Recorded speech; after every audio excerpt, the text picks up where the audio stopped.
लोग अपनी भाषा में या जिस धर्म का हम पालन करते हैं उसके आधार पर आत्मा को रूह, पवित्र आत्मा, चेतना या महाचेतना भी कहा जाता है।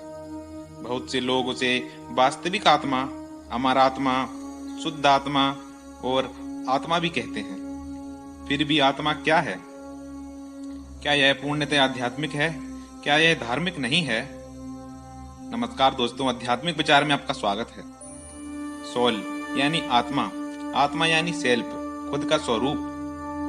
जिसने आत्मा का अनुभव किया है उसने आत्मा की वास्तविक सुंदरता को पहचाना है। जबकि मन का स्वभाव शांति है, आत्मा का स्वभाव आनंद है। आनंद यानी शाश्वत सुख की अवस्था। भगवान कहते हैं आत्मा का वास्तविक अर्थ स्वयं यानी खुद का है, स्वयं का सच्चा स्वरूप है।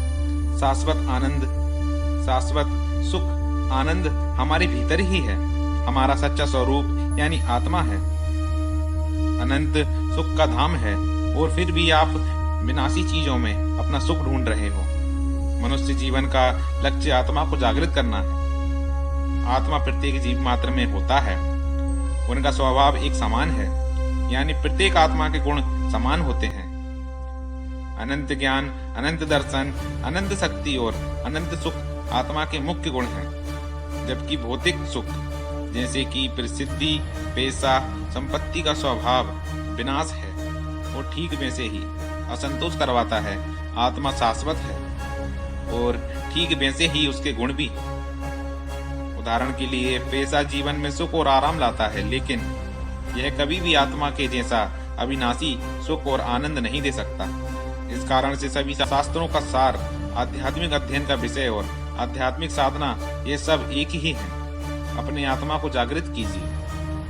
जो देखा नहीं जा सकता उसे कैसे जागृत किया जा सकता है? आत्मा को देह के चक्षुओं, नेत्रों से नहीं देखा जा सकता और न ही उसका संपूर्ण वर्णन शब्दों में किया जा सकता है। यह इतना सूक्ष्म है, इसके साक्षात्कार के लिए हमें प्रत्यक्ष ज्ञान की आवश्यकता है। जिसे आत्म साक्षात्कार हो गया हो ऐसे गुरु को ज्ञानी कहते हैं, जिनकी कृपा से आत्मा क्या है यह जानने की हमारी दृष्टि खुलती है।